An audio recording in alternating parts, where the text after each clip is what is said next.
Sanalaimana Jahi Taraga Humdoimuk Suri Aduga Thoibi Sanana Jahi Mapa Jalali Iton Donbi Hainubina Jahi Manga Kaktamak Jalak Padangairi Machin Manau Piba Yaude Ningol Ngakta Moya Humni Machianina Mahitamba Hehik Chapaduda Hainubisu Yaugi Hadan Ningai Tawudagi Machianigi Matungina Duna Nungtigi Chel Picture Haibagi Wani Haitabale Demana Haiman Singmandana Kakakiglau Mina Si Hai Credi Aina Si Kumba Haidana Pakumsi Yalaga Tamba Singai Sarek the Kumlakan Mama Mapana Sanatom Bihaina Nusina Koba Ming Dudi Ichachati Hai Singi Haiduna Mayamna Hainubi Haidana Ahalangang Kaktana Hainubi Ngaktani Kaunariba Sanatom Bihaiba Minga Sidi Itabu Taje Kaunaba Machimanao Ahumna Tongal the Pada Yumtang Nabagi Mamabu Aduna Kanna Launa Nangli Budu Taragli Namit Tegi Napi Taza Daudani Aikoyana Basaso Napunsido Koyato Sinalezo Haibagi one Yadragana Minayoi Karioi Haying Nasa Kana de Pisina Mayum Pankraga Nataina now the leg of Dugine Haibi Bagi one Singare Si Machabiba Popini Haina Pamumupi Nupini Mana Karigumba Ama Haibada Tabana Yaning Dabagi Matawamaga Utlurabadi Mapansido Minayu Gedani Haiba Wahisi Jimpa Puduna Lairaba Wahaini Asigumba Magi Wahayasi Tabana Tabada Nungazadi Adubu Manaroi Kana Osinadi Henda Henjelak Lagana Nung Pado Kanabasuhe Mayawi Machimanao Ahumaduna Mayum Jalapeda Mama Bogna Ganglam Libado Tabada Kangi Mama Dani Haiba Kaisu Haidi Asum Changle Mama Bogna Liribaduda Hainuda Haipet Yenglu Anganga Duda Amu Asinduna Chebiru He Hai Singbia Karino Namito Lady Ha Masima Sune Lairu Dodi Anganga Ningta the Gikangi Haiduni Heging Bada Karimata Kumla Oidabagi Pibamdani Hainubina Ladybado Adabu Sing Laune the Kumle Imabo Equi Mada Kari Logi Habada Piratrage Adokami so long in Duna Machiani Dudi Swailawi Pick Krabamana Adonaka Herek Padudi Machi Sanalaimana Japoi Tangui Duna Pusinkre Singare di Pikraba Anganga Duda Amuk Matao Moina Sahori Yemuni Hese Petro Bigli Mana Haidise Isin Bamane Yaudana Haidibadiba Masi and Isidine Haidrise Uridana Moina Saurabanine Singi Isin Bayara Maroeba Kangi go ina Angelo in a Kangi Haidisini Singare Tauribasi Apangu Pataba Haiduni Mabuk Madung the Kanba Patalo Sing Pumba Juro Hita Hirakan Lekai Nasu Masikia Nusidi Magayanaba Moikarado Yanasabagiwan No Mana Ayugaman Singare do Amusu Changle Aduga Tabada Hire Noigi Korpu Hanba Malay-Budo Adom the Potoro Awangi Ayin Bihodane No Nini the Tamki Natay Lakba the Hangi Quiri Sum the Ne Sinzinado Ngai Seldo Natay Lakba the Nangnadre Tabana Kumle Kaidino Deche Sidiarui Mamang Lekagi Ichimi Magi Machanupigi Luhumbada Poding Pido Ribbon Luhumbu Sukuidre Among Nangnadredi Paraktan Sel Tum Yam Paidana Amasat Kayama Nangni Sunati Oh Natay Laga Mogi Luhumbudo Nangnaba Ayamu Hangi Kuiruimi Jea Sauron Madu Paraktado Mali Natay Sarar Oh Yare Kangi Yare Karadangari Kalakadoba Hayeng Kanani Singing Kari Tuxina Muxerino Hayeng Nasanupi Kanada Bisinsina Tirak the Ola Kandane Sebatoba Changbakanana Hani Haido Nang Kangdene Ha Minayo Gena Haurinina Kainoda Ichina Haidobo Wangan Kudingi Minai Ichidumne Angon the Nidabi Amtele Bamta Ngambuhan Aina Mata Ichidagi Tum Kuyama Niraga Sacrabro Kaidogi Minayo Durino Ho Yang Nasi Isa Ningto Ani Puise Tarai Kaliro Ha Pawam Satpi Nasa Pawam Sing Asina Kadong Nadriba Ha Pawam Satpi Ichani Tawani Sige Minayo Hengeni Henoi Tabado Mapi Ira Chil Adobu Utokti Magi Machanupi Singasidadi Mi Universim Lagi Kankri Hairi Oh ho ho. Isigi isa sing adudane ningthaw amuk tawhel. Phawam satbi aingondagine nidanaba amukta honabi khoije. Thaba wayam ngangnade. Saurabadi mahusana madi wayamna ngangandabat. Singari pet haidokuna saum naina chatki. Haina kriba ngangna kriba singado leiriba machim manau ahum adusu tariban. Ani dumadi karino hairibado lausanba kaya ngamji. Adubu Sanalai madi chahi tarahumdoi mapung pharaglabani. Aphabana kari phattabana kari lausanba ngamlaklaba matamni. Singaregi machildagi thoglakkiba pawam satpi haiba wahai ado Sanalai magi angang oiriba thamoida machin tomba posak amana thenbaga pangkhaknai. Nupi oina pokluba mapokasi kanadrabra mama mapabu yengsinba ngamleroidra haiba wakhal asina magi makokda susinkri. Ngasi haiba numit asidagi mana khanki mama mapana haiba wadadi hiktokloi moigi apambagi mayokta leiroi. Moigi maning thunghangani haibasi chap chana khankhraban. Asumna leirakpaduna chahi mapan tararom hausinkhri. Sanalai mana chahi kunithoi kulhumloi muka hairakpa aduwain. Ayukto pumlang heklangi. Thoibi sanado chenkhri pau haidokpa lakani haidana koichin chenariban. Sanalai madu chakhumda phamlaga chaloli. Phanamada phamlaga oigi makhutuna Kuwani dugi mathakta thami. Makut yetuna singdu insinboy semboy tawi. Ku mathakta thamliba makuttuda khadangna sauragani leiriba. Tauribaduda mabukning changba haibadudi oide. Ayengba amada yengdunani leiriba. Milu napom anidasu omkhalei pirang. Wakhaldana mana sukyamna gyan tadrasibu karigino. Ichini inaw piba yaude haidana usitribra. Hantana yengliba mayam maraksida amuktadi ichini naw changdana hona minaraga imaga pabaga si amuktang miyam mamangda ichanupi nasu mama mapa yokpa nungaina thambiya hebasi khangansiko haidana adu phajana hairaga angang yoi oina mina nuknanaba thabak tawriba mana asumna ayuk nungthilgi matamdo loikiduna yachanglakpa matam adudani adudasu kochin chenduna langle Nupi thilakani haiduna som Singarei hoigi imung lomdan Singarei chak isingdo prap losinaba langnari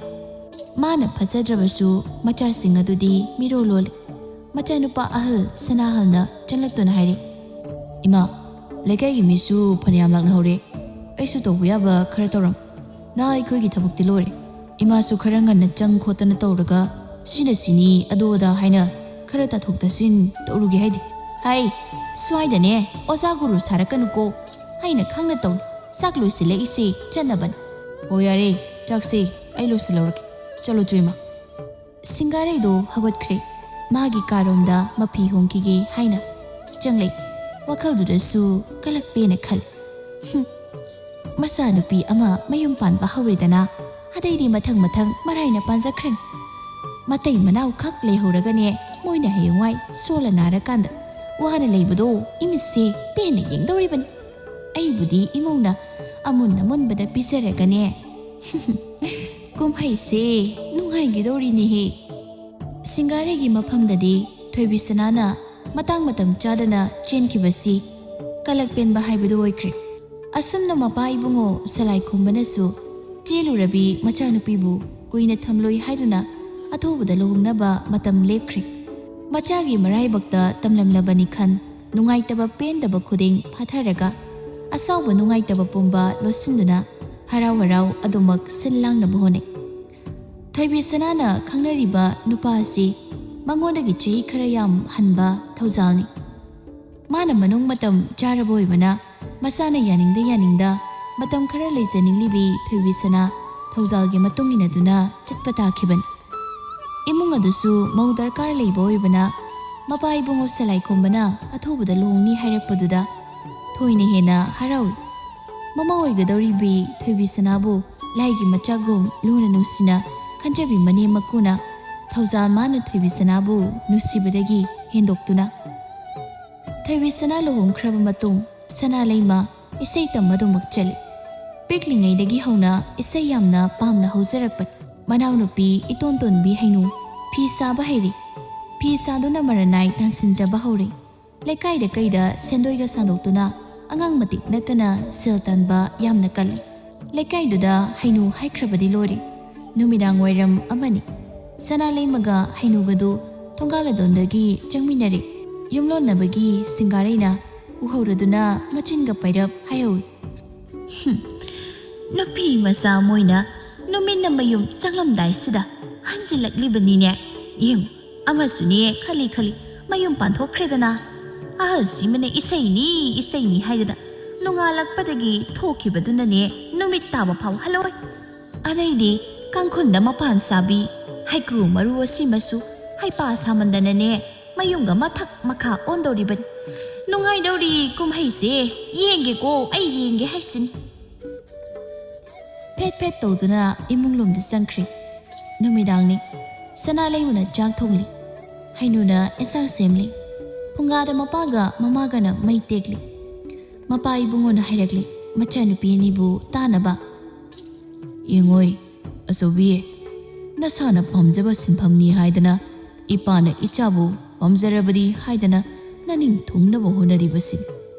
nangna pamliba pandamadu yaudri phawadi na thauda pukning changadab migi machin haibisi meluba ngamba natte ichana thengna halakpada nupini haidana yengliba lekaina karina yenglibase hoi nusibiba mina budi pangnung manung siba nusibidaba kangbuna yengliba mityeng nasana khanguko ipana nambu thajabagi lekai mawa lawdribani najin nanaw nupa yaudi haidana hanthana yengba singsu ipa khangdaba natte adubune chawbi masi pumnamak hayeng ichana mai paklaba kanda kara kari ngangnaramba singagi maya kumkhigasu aranbu mityengna yengba singsune maranai mamit thupchen kisan aduna icha hojik wakhal hanthaba yade kanno honagadabani ipagi thajaba manghanba yade ko Sanalai mapakhum oina wahai ama hairaktrabasu mapana nganglibado mayamuna tai wakhandadi khalibani nongmadi khulle kaida natana leibak miya mamangda mama mapani bu amuktang momonok hange haibisi mapai bungo salai khombana machanupi atombi hainuda amu haire ipagi tombi nangsuni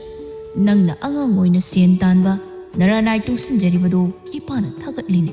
tawgadab adubo migi minokpham oiba thabakti khak tawbu yadeko sanatombi hainu mathaudo tongna mapagi wadogi pakhum pire oi baba nongma numidang wairam ama Sanalai madu isai tamphamdagi hobi mayumda halakpan lambida mabu yamna pamjaba nungtigi mabu hek ngaijaramba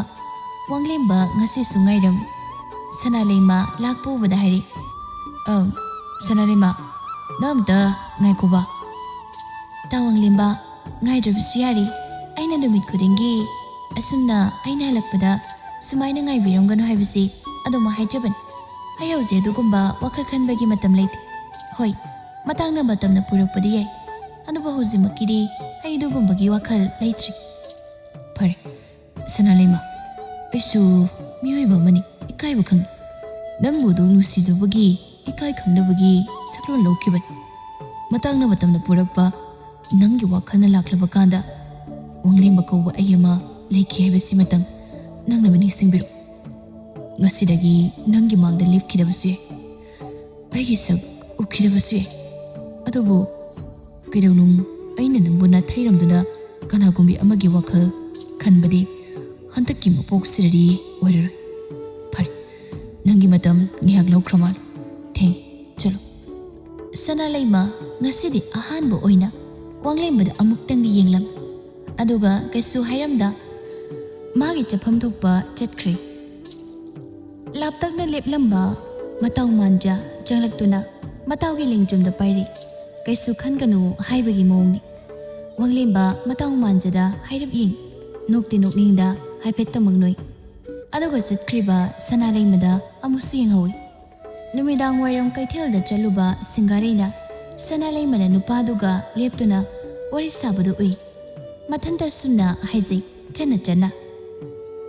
จัดไปยาบมาเคยจัดลุบะลำบีลำคังดะอมุกนุปานะฮะกะกะอดูกะอมุกลานเสด็จบิสาดนะมายุ่มเดสังหักเต็บก็ไม่สิซุ่มนุ่งให้คันละอียิงบัดกันกิโกไอยิงบัดกันกิให้นะมาสู่มาคงทางดูนะเจลกะรีกินคังดีมานะสุกยำนะปุกเจนปิกลิบะกะลักนิ่งทีริบะยิงบัดไออิสโรนะกะรีตัมบะให้บดโนมาโนมิดางไวรำอามาให้นูดูยำฮาราวนะมายุ่มลมนะเจนสิเล็กอิมาปาโบโอปาบะอิมุงเดกิทบะทกเล็กอดูกะไกดอร์กิตุมบีเอสารังนะครีดนุงทางไวรำมัสดาอิมาปาบดีโอ้นั่นนี่มิมสาวหอยกิโลหงบดูงัสซินีอดูกินาป้าวินะสัตว์หันครียาวบะไกดอร์กิมีไอ้น่ะยาวบมารุบโตอาสาวดูไอ้เงินพาวริน้องนี่สิดเนี่ยเสือคมจินบลอยระกะบุลับลอยระกีให้รำบัน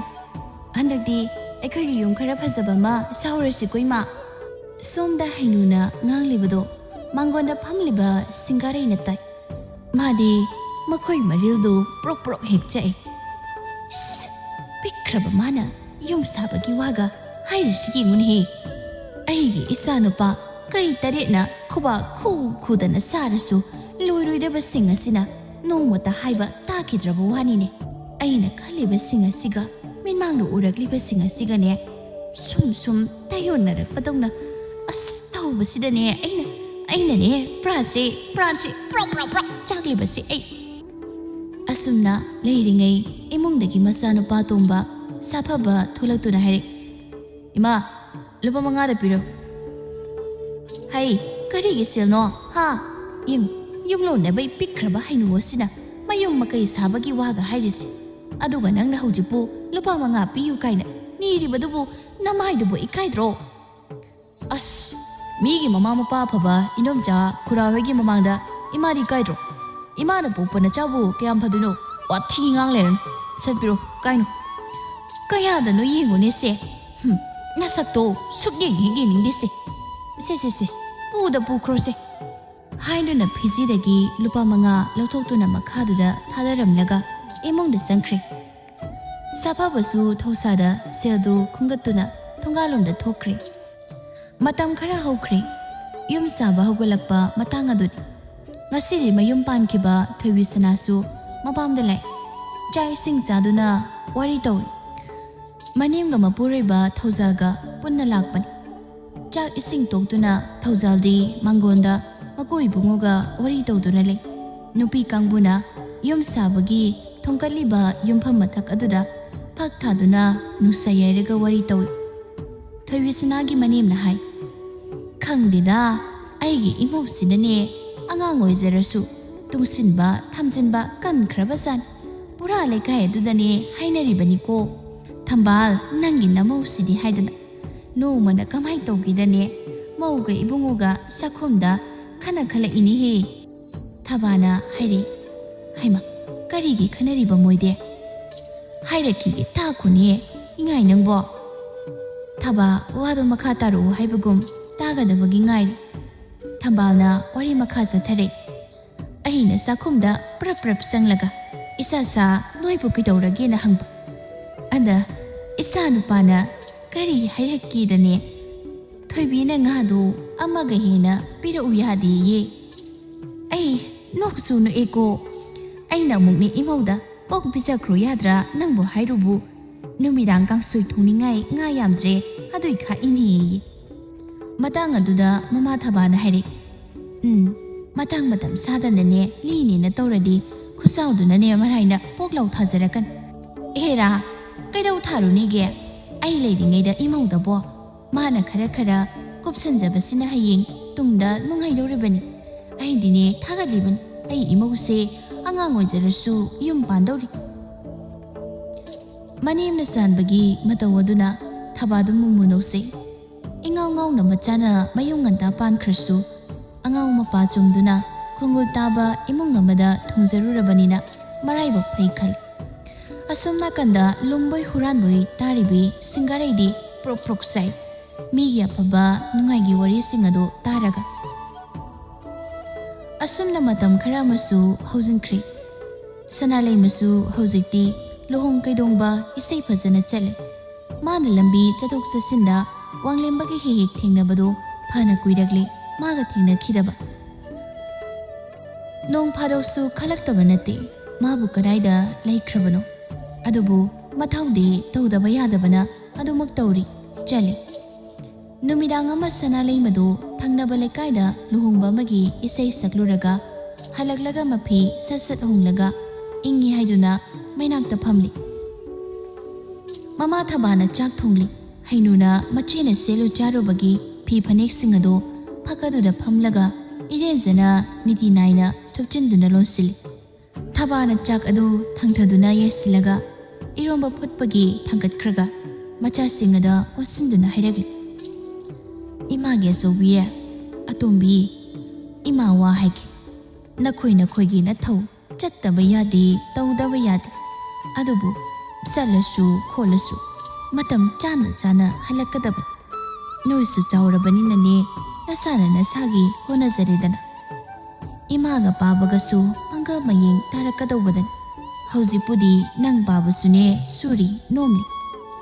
adubu matamgi matung inna sonjalakan hek ngamliba makhaidine isa simbu yumda lingdana lehaning kari mata tawhaningdi wahaning adubune isa singbu inagda thamningi haiduna yaraktaba matang laglid chalasu kholasu yumda imana ngairamgani khallagane matam chana chana halakadabani ko ichasa imagi mikingi wangma khachik lankhibada yaimadu mayum hekta pankribadun maraiba phadana nungaina lezakhibagi wan adubu ichaningona mayum palaga phana nungai yaifei hairasune matang matam chadana hekta satkiba haibasi mama mapa oibasingna pamde nongmadi soyanane inaktagi satkigani khanglabasu chattaba yadraba noisi imagi mityengdagi tamaningbana natini isasa mama amana masabu kayam soyaningdi kayam nungsi haibasi noisu matam amada mama haibadu oiraklaba matamda khanglakaniko mamagi wahai singado machimanaw munna tai nongma leiba kayadagi saisakpi kaya isai changdamnabagi thauram ama konungda pangthokani haiduna leibak sarasal leibak ki saisakpi oza kayana magi satra singbusu sarugyana naba kochenchene sanalai mabusu mabu takpirik bi ozaduna isai changdamnabadu yaunanaba haibada manasu pamjabanina mama mapanasu amdumak harau yai araiba thabak ama natabana ozanupi aduna magida matam khara leinaba haiduna haibadagi sanalai madu chayolmuk ozagida leiduna isai oraibagi damak chatkre mana chatkhiba nunganbagi duda yumthangnabagi singarigi machanupa tomba sapabado nupi chelai haiduna marang tawni nupi mayumna nupi do khara angang oibaduda matang matam chadana tien chung tawi haiduna khudakta honglani haibadagi mahai pumlangni tawdabari yade sel thungi phibum lakpada khudaki thabak oibanina khara khuyonari koyang hangnabaduda thabagi machanupi tombi sana tombina santhum khara puthoktu napi singari do khara di khawtak chai ikai busu khara phawani seldo khara ga watpagi kuchin chena baduda mapamlomda thodok ama thoi haiduna laglibi thoibi sanana amuk awatpa senpamdo puthokuna luhongbado soidanaba tawkhre matang asidari singari gina phulsingado marai chaithaba hawrabani hana gumoi khidre maga khaigalambado handaki matang asida haipeti haidharabani machaning thoni piba pokpani haiduna mukhiba thababuna phoyam satpini nacha singbu minai oidoribani haiduna tattuna haikiba minai oheni haikiba phom sing adunadi chiraba tanjada mating panglagli masi pumba singare gi apikpa wakhaladda khanba hokhrabani chayola magi matungda sanalai mana konungda isai changdamnaba yawgadaba numit aduni mahai ngasidi kumhai adubu yengba loina chanai khangna chanaba mari mata pumba miso adukki matik yamna telli nupagi nakan nupigi nakan pikchole ahei bangak tegi kumhaini mit thalli ꯑꯁꯨꯝꯅ ꯊꯧꯔꯝꯕꯗꯨ ꯂꯣꯏꯁꯤꯜꯂꯛꯂꯕꯗ ꯃꯀꯣꯛ ꯃꯊꯪ ꯂꯥꯎꯊꯣꯛꯄꯒꯤ ꯇꯥꯟꯖꯥ ꯌꯧꯔꯛꯂꯤ꯫ ꯃꯤꯑꯣꯏ 3 ꯈꯟꯒꯠꯂꯤ꯫ 3ꯁꯨꯕ ꯇꯥꯕ ꯑꯃꯗꯤ 2ꯁꯨꯕ ꯇꯥꯕ ꯀꯧꯈꯠꯇꯨꯅ ꯃꯅꯥ ꯃꯊꯨꯝ ꯄꯤꯗꯨꯅ ꯄꯨꯛꯅꯤꯡ ꯊꯧꯒꯠꯂꯤ꯫ ꯏꯔꯣꯏ ꯂꯣꯏꯕ ꯑꯣꯏꯅ ꯈ꯭ꯋꯥꯏꯗꯒꯤ ꯃꯀꯣꯛ ꯑꯍꯥꯟꯕ ꯇꯥꯕ ꯀꯅꯥ ꯀꯧꯊꯣꯔꯛꯀꯅꯤ ꯍꯥꯏꯗꯨꯅ ꯃꯌꯥꯝꯗꯨ ꯈꯧꯔꯥꯡꯅꯅ ꯉꯥꯏꯅꯔꯤ꯫ ꯁꯅꯥꯂꯩꯃꯕꯨ ꯐꯝꯕꯥꯜꯗ ꯀꯧꯈꯠꯇꯨꯅ ꯉꯁꯤꯒꯤ ꯆꯥꯡꯗꯝꯅꯕꯗ ꯃꯥꯅ ꯃꯀꯣꯛ ꯇꯥꯔꯦ ꯍꯥꯏꯗꯨꯅ ꯂꯩꯕꯥꯛꯀꯤ ꯅꯤꯡꯊꯧ ꯃꯁꯥꯃꯛꯅ ꯂꯥꯎꯊꯣꯛꯂꯤ꯫ ꯁꯅꯥꯂꯩꯃꯗꯤ ꯃꯃꯤꯠꯇꯒꯤ ꯃꯄꯤ ꯐꯥꯎꯕ ꯇꯥꯔꯕꯅꯤ꯫ ꯁꯣꯝ ꯅꯨꯄꯥꯒꯤ ꯅꯥꯀꯟꯗ ꯌꯦꯡꯅꯔꯤꯕ ꯅꯨꯄꯥ ꯃꯌꯥꯝꯒꯤ ꯃꯔꯛꯇ ꯋꯥꯡꯂꯦꯝꯕ ꯃꯥꯁꯨ ꯊꯋꯥꯏ ꯇꯥꯅ ꯌꯦꯡꯖꯔꯤ꯫ ꯑꯗꯨꯛ ꯍꯔꯥꯎꯖꯕꯅꯤ ꯃꯥꯁꯨ ꯂꯩꯕꯥꯛ ꯀꯌꯥꯅ ꯁꯛꯈꯪꯕꯤ ꯑꯣꯏꯔꯕꯤ ꯁꯅꯥꯂꯩꯃꯕꯨ ꯃꯥꯅ ꯐꯅ ꯅꯨꯡꯁꯤꯖꯔꯕꯁꯨ ꯃꯅꯥꯛ ꯅꯛꯄ ꯏꯀꯥꯏꯕꯒꯗꯧꯔꯤ꯫ ꯃꯁꯥ ꯃꯇꯣꯝꯇ ꯈꯟꯖꯤꯟꯖꯗꯨꯅ ꯁꯅꯥꯂꯩꯃꯒ ꯌꯦꯡꯅꯕꯗ ꯃꯥ ꯃꯁꯥꯁꯦ ꯃꯇꯤꯛ ꯌꯥꯝꯅ ꯆꯥꯖꯗ꯭ꯔꯕꯁꯨ ꯈꯜꯂꯤ꯫ ꯑꯁꯨꯝꯅ ꯅꯤꯡꯊꯧꯅ ꯁꯅꯥꯂꯩꯃꯕꯨ ꯃꯅꯥ ꯃꯊꯨꯝ ꯀꯌꯥ ꯄꯤꯗꯨꯅ ꯄꯨꯛꯅꯤꯡ ꯊꯧꯒꯠꯂꯤ ꯑꯃꯗꯤ ꯂꯩꯕꯥꯛ ꯑꯁꯤꯗ ꯂꯩꯔꯤꯕ ꯏꯁꯩ ꯅꯣꯡꯃꯥꯏꯕꯨ ꯊꯋꯥꯏ ꯌꯥꯎꯖꯕ ꯇꯝꯕ ꯉꯝꯖꯗꯕ ꯀꯌꯥ ꯁꯅꯥꯂꯩꯃꯅ ꯁꯤꯟꯇꯥꯛꯀꯗꯕꯅꯤ꯫ ꯃꯥꯒꯤ ꯑꯋꯥꯃꯟ ꯂꯩꯕꯥꯛꯀꯤ ꯅꯤꯡꯊꯧꯅ ꯄꯤꯒꯅꯤ ꯍꯥꯏꯅꯁꯨ ꯂꯩꯕꯥꯛ ꯃꯤꯌꯥꯝ ꯈꯪꯅ ꯂꯥꯎꯊꯣꯛꯈ꯭ꯔꯦ꯫ ꯃꯇꯝ ꯈꯔ ꯍꯧꯈ꯭ꯔꯦ꯫ ꯁꯅꯥꯂꯩꯃꯒꯤ ꯁꯥꯇ꯭ꯔ ꯃꯌꯥꯝꯒꯤ ꯏꯁꯩ ꯇꯝꯐꯝ ꯑꯣꯏꯅ ꯆꯥꯎꯅ ꯌꯨꯝꯒꯤ ꯃꯃꯥꯡ ꯑꯣꯏꯅ ꯁꯥꯗꯨꯅ ꯆꯥꯎꯅ ꯊꯝꯂꯤ꯫ ꯁꯥꯇ꯭ꯔꯁꯨ ꯐꯅ ꯌꯥꯝꯃꯤ꯫ ꯁꯣꯝꯗꯅ ꯆꯍꯤ ꯁꯨꯗꯅ ꯂꯥꯛꯈꯤꯕꯤ ꯃꯧꯗꯨꯗ ꯉꯥꯡꯅꯕꯗ ꯁꯤꯡꯒꯥꯔꯩꯗꯤ ꯑꯋꯥꯕ ꯑꯃꯅꯤ꯫ ꯃꯥꯒꯤ ꯃꯃꯧ ꯑꯗꯨꯗ ꯎꯕꯗ ꯃꯥ ꯃꯆꯥ ꯄꯤꯕ ꯈꯤꯔꯤ꯫ ꯅꯤꯡꯉꯣꯜ ꯉꯥꯛꯇ ꯄꯣꯛꯆꯔꯝꯂꯕꯗꯤ ꯍꯥꯏꯗꯨꯅ ꯑꯃꯨꯛꯁꯨ ꯃꯇꯣꯝꯇ ꯇꯛꯁꯤ ꯁꯣꯟꯗꯕꯁꯨ ꯌꯥꯎꯈꯤꯗꯕ ꯅꯠꯇꯦ꯫ ꯁꯅꯥꯂꯩꯃꯒꯤ ꯃꯆꯤꯟ ꯃꯅꯥꯎꯕꯨ ꯎꯔꯒ ꯅꯣꯡꯃ ꯁꯅꯥꯂꯩꯃꯗꯨ ꯃꯥꯒꯤ ꯁꯥꯇ꯭ꯔꯁꯤꯡ ꯂꯥꯛꯇꯕ ꯁꯨꯇꯤ ꯊꯥꯕ ꯅꯨꯃꯤꯠ ꯑꯃꯗ ꯄꯣꯠꯐꯝꯗꯒꯤ ꯄꯣꯠꯆꯩ ꯈꯔ ꯂꯩꯔꯨꯒꯦ ꯍꯥꯏꯗꯨꯅ ꯆꯠꯄꯅꯤ꯫ ꯍꯜꯂꯛꯄꯒꯤ ꯂꯝꯕꯤꯗ ꯋꯥꯡꯂꯦꯝꯕꯗꯨ ꯊꯦꯡꯅꯩ꯫ ꯁꯅꯥꯂꯩꯃꯕꯨ ꯃꯥꯅ ꯀꯧꯕ ꯉꯝꯗꯦ꯫ ꯌꯦꯡꯕꯗꯤ ꯌꯦꯡꯖꯩ ꯑꯗꯨꯕꯨ ꯂꯩꯊꯣꯛꯇꯨꯅ ꯆꯠꯈꯤꯅꯕ ꯍꯣꯠꯅꯩ꯫ ꯁꯅꯥꯂꯩꯃꯅ ꯀꯧꯔꯨꯏ ꯉꯁꯤꯗꯤ꯫ ꯇꯥ ꯋꯥꯡꯂꯦꯝꯕ ꯑꯃꯨꯛꯇ ꯉꯥꯏꯈꯣ꯫ ꯋꯥꯡꯂꯦꯝꯕ ꯊꯥꯡꯂꯝꯕ ꯈꯣꯡꯊꯥꯡ ꯂꯦꯞꯄꯤ꯫ ꯁꯅꯥꯂꯩꯃꯅ ꯀꯔꯤ ꯍꯥꯏꯔꯛꯄ ꯉꯥꯏꯔꯤ ꯍꯥꯏꯕꯒꯨꯝ ꯁꯅꯥꯂꯩꯃꯅ ꯍꯥꯏꯔꯛꯂꯤ꯫ ꯇꯥ ꯋꯥꯡꯂꯦꯝꯕ ꯅꯪꯗꯤ ꯑꯁꯨꯛ ꯀꯨꯏꯕꯁꯤ ꯅꯣꯡꯃꯇꯁꯨ ꯎꯈꯤꯗ꯭ꯔꯦ꯫ ꯑꯩꯒꯤ ꯄꯥꯟꯗꯝ ꯐꯪꯂꯕ ꯀꯥꯟ ꯃꯇꯥꯡꯅ ꯃꯇꯝꯅ ꯅꯪꯒꯤ ꯋꯥꯈꯜ ꯑꯩꯅ ꯈꯜꯂꯛꯂꯕ ꯀꯥꯟ ꯅꯪꯗꯤ ꯑꯩꯒꯤ ꯏꯃꯥꯡꯗ ꯅꯣꯡꯃꯇꯁꯨ ꯂꯦꯞꯈꯤꯗꯕ ꯀꯔꯤꯒꯤꯅꯣ? ꯋꯥꯡꯂꯦꯝꯕ ꯁꯅꯥꯂꯩꯃꯗ ꯈꯪꯌꯦꯡ ꯌꯦꯡ꯫ ꯁꯅꯥꯂꯩꯃ ꯋꯥꯡꯂꯦꯝꯕꯗ ꯌꯦꯡꯗꯨꯅ ꯅꯨꯡꯁꯤꯅ ꯃꯨꯃꯨꯟꯅꯣꯏ꯫ ꯁꯅꯥꯂꯩꯃꯅ ꯑꯃꯨꯛꯁꯨ ꯍꯥꯏ ꯉꯁꯤꯗꯤ ꯏꯃꯥ ꯏꯄꯥꯒꯤ ꯅꯤꯡꯕꯁꯨ ꯊꯨꯡꯍꯜꯂꯤ꯫ ꯑꯩꯒꯤ ꯍꯣꯠꯅꯖꯃꯟ ꯃꯍꯩ ꯐꯪꯂꯕꯗ ꯑꯩꯅ ꯐꯪꯖꯒꯦ ꯈꯟꯕ ꯃꯍꯩ ꯐꯪꯂꯕꯗ ꯂꯥꯏꯔꯕꯤ ꯑꯩꯒꯤꯗꯤ ꯑꯍꯦꯟꯕ ꯄꯥꯝꯂꯨꯗ꯭ꯔꯦ꯫ ꯃꯇꯤꯛ ꯆꯥꯔꯦ ꯈꯟꯖꯔꯤ꯫ ꯏꯁꯥꯅ ꯃꯇꯤꯛ ꯆꯥꯔꯛꯂꯕ ꯀꯥꯟ ꯏꯃꯥ ꯏꯄꯥꯅ ꯑꯩꯕꯨ ꯄꯨꯟꯁꯤꯒꯤ ꯑꯅꯧꯕ ꯈꯣꯡꯊꯥꯡ ꯑꯃ ꯊꯥꯡꯅꯕ ꯑꯌꯥꯕ ꯄꯤꯔꯛꯂꯕꯗ ꯅꯪꯒ ꯅꯠꯇꯅ ꯈꯣꯡꯊꯥꯡ ꯑꯃ ꯊꯥꯡꯅꯤꯡꯕ ꯐꯥꯎꯗꯦ꯫ ꯑꯩꯒꯤ ꯂꯦꯝꯍꯧꯔꯤꯕ ꯄꯨꯟꯁꯤ ꯃꯇꯤꯛ ꯑꯁꯤꯃꯗꯤ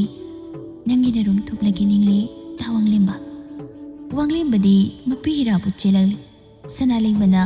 ꯑꯃꯨꯛꯁꯨ ꯃꯈꯥ ꯇꯥꯏ꯫ ꯍꯥꯏꯌꯣ ꯇꯥ ꯋꯥꯡꯂꯦꯝꯕ ꯅꯪꯅ ꯑꯁꯨꯛ ꯀꯨꯏꯕꯁꯤ ꯏꯃꯥꯡꯗ ꯅꯣꯡꯃꯇ ꯂꯦꯞꯈꯤꯗ꯭ꯔꯤꯕ ꯀꯔꯤꯒꯤꯅꯣ? ꯋꯥꯡꯂꯦꯝꯕ ꯍꯟꯗꯛꯇꯤ ꯃꯃꯥꯏ ꯑꯗꯨ ꯅꯣꯟꯊꯗꯨꯅ ꯈꯨꯝꯃꯤ꯫ ꯑꯩ ꯅꯪꯕꯨꯗꯤ ꯂꯣꯟꯅ ꯑꯃꯨꯛ ꯁꯦꯟꯅꯖꯈꯤꯕꯅꯤ ꯁꯅꯥ꯫ ꯅꯪꯅ ꯂꯩꯕꯥꯛ ꯃꯤꯌꯥꯝ ꯄꯨꯝꯕꯅ ꯁꯛꯈꯪꯅꯈꯤꯕ ꯅꯨꯃꯤꯠ ꯑꯗꯨꯗꯁꯨ ꯑꯩ ꯅꯪꯕꯨ ꯌꯦꯡꯕ ꯂꯥꯛꯈꯤ꯫ ꯅꯪ ꯑꯃꯒꯤ ꯑꯩꯅꯤ ꯍꯥꯏꯕꯗ ꯏꯁꯥꯅ ꯃꯇꯤꯛ ꯆꯥꯖꯔꯦ ꯈꯟꯗꯨꯅ ꯅꯨꯡꯁꯤꯅ ꯅꯪꯉꯣꯟꯗꯒꯤ ꯂꯥꯞꯂꯒꯦ ꯈꯟꯈꯤꯕꯅꯤ꯫ ꯑꯗꯨꯕꯨ ꯑꯩ ꯌꯥꯝ ꯋꯥꯏ ꯁꯅꯥ꯫ ꯉꯁꯤꯒꯤ ꯃꯤꯀꯨꯞ ꯑꯁꯤ ꯑꯩꯒꯤ ꯄꯨꯟꯁꯤꯅ ꯃꯪꯂꯨꯗ꯭ꯔꯕ ꯃꯪꯂꯥꯟ ꯑꯃ ꯍꯥꯏꯕꯗꯨ ꯑꯩ ꯑꯣꯏꯔꯤ꯫ ꯃꯪꯂꯥꯟ ꯑꯣꯏꯅ ꯃꯪꯗ꯭ꯔꯁꯨ ꯇꯥꯏꯕꯪ ꯑꯣꯏꯅ ꯃꯪꯐꯥꯎꯅꯔꯁꯤꯗꯤ꯫ ꯑꯩ ꯅꯪꯕꯨ ꯅꯨꯡꯁꯤ ꯇꯥ ꯋꯥꯡꯂꯦꯝꯕ꯫ ꯅꯨꯃꯤꯠ ꯑꯗꯨꯗ ꯍꯥꯏꯔꯝꯈꯤꯕ ꯋꯥꯍꯩ ꯑꯃꯅ ꯑꯩꯒꯤ ꯊꯃꯣꯏ ꯊꯣꯡꯆꯤꯟꯗ ꯊꯤꯜꯂꯛꯈꯤꯕꯅꯤ꯫ ꯑꯗꯨꯕꯨ ꯑꯩ ꯃꯇꯝ ꯆꯥꯗ꯭ꯔꯦ ꯈꯟ ꯅꯪꯕꯨ ꯅꯨꯡꯁꯤꯕꯒꯤꯗꯃꯛ ꯐꯥꯎꯔꯛꯈꯤꯕ ꯏꯍꯨꯜ ꯑꯗꯣ ꯑꯩꯅ ꯂꯣꯠꯁꯤꯟꯗꯨꯅ ꯊꯝꯂꯛꯄꯅꯤ꯫ ꯀꯨꯏꯅ ꯐꯥꯖꯤꯟꯗꯨꯅ ꯊꯝꯂꯛꯄ ꯊꯃꯣꯏꯁꯦ ꯃꯇꯝ ꯀꯨꯏꯔꯕꯒꯤ ꯇꯨꯡꯗ ꯅꯪꯕꯨ ꯎꯖꯕꯗ ꯂꯛꯅ ꯐꯅ ꯌꯥꯗ ꯃꯅꯤꯡ ꯇꯝꯂꯛꯂꯤ꯫ ꯁꯅꯥ ꯃꯤꯀꯨꯞ ꯑꯁꯤꯗꯒꯤꯗꯤ ꯁꯅꯥꯂꯩꯃꯒ ꯋꯥꯡꯂꯦꯝꯕꯒ ꯅꯨꯡꯁꯤꯅꯕ ꯍꯥꯏꯕꯗꯨ ꯑꯣꯏꯈ꯭ꯔꯦ꯫ ꯊꯃꯣꯏ ꯃꯁꯛ ꯈꯪꯅꯕ ꯑꯣꯏꯕꯅ ꯌꯥꯝꯅꯁꯨ ꯅꯨꯡꯁꯤꯅꯖꯩ꯫ ꯐꯋꯥꯝ ꯁꯥꯠꯄꯤ ꯍꯥꯏꯕ ꯁꯤꯡꯒꯥꯔꯩꯒꯤ ꯋꯥꯍꯩ ꯑꯃꯅ ꯊꯧꯅꯥ ꯑꯣꯏꯗꯨꯅ ꯍꯣꯠꯅꯖꯔꯛꯈꯤꯕ ꯃꯥꯏ ꯄꯥꯛꯂꯤ ꯉꯁꯤꯗꯤ꯫ ꯅꯨꯄꯤ ꯑꯣꯏꯅ ꯄꯣꯛꯆꯔꯕꯁꯨ mama mapabu nungaina thamba yai nupisu mini haibasi utlibani asuna matam khara masu hausinkhre matangna matamna hekta purakani lakhaningdaba thodok kayasu aduga khaurangna ngairakpa tanja kayasu mama wadi mapana sanalei mabu chahi matang chare luhong khongdongnaba tawrasi haimanbadagi wanglimagi imungi ahal lamanga sakhang maikhangnari macha singsu matang matam charaba ngaktani afaba numit yingduna mango kanari luhongba matam lepkhre asuna thani rom haukrabada sanalei magi luhongba hayeng hangchit tangairi sanalei mado hamung machida phamduna ungli mama thaba changlaktuna hairi asobiye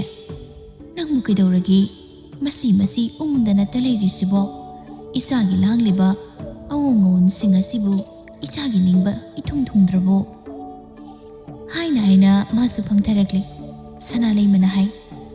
kesudodei ma imaga papaga langbiriba sing nachagi wongporisida nachana kuidadaba amata seyaude adudi karigi isaranu sunu janaribano isagi pendabado hayo imada sanalei ma tomin phambangam laktre piroina ba misna anina mama de yeng taniklaba khonjel da hai imagi tanakta len kiba imagi miting wangma lala ningkida bana jase ngasidi musisigi oina yumasidagi khongthangduna chatkadore khoima karigi na jabo ningol oina poglam leno machagi wahida thamoyedo khangson sonbugom ningi adubu machagi pukning phadaduna hai ai angaubi adomna haiba haunabro pusigi anobo khongthang ama thangbabu karigi nangna aduk nabungning sonthaba pusigi lapna khadawasu nate imane isabu uningba isane imabu uningla pakan mitna khongna uba maphamda leigadori basidi angaubi adomna tawba hauna dese haiduna machabu konsumbiduna nanthabi phana thamjele hairasu masu miluani dudi sinthari bani pirang kadu ki thongjilda mamaga machigana sanaribu waridu adu taraga masu mamittagi mapi sinthaje adubu mapi te thoklaga thokre thaba khara losindoba wali haiduna asunna matang matamna yoraklabada sanalei maga wanglembaga su luhungli mapamlamnam thadokpagi pukning khara nusirabasu thamoyani tinaba wakhal chanajaba manja mahaka nusi waithungnarabada lemhauriba punsi matek adumana loidre phawba maithomino mangkhide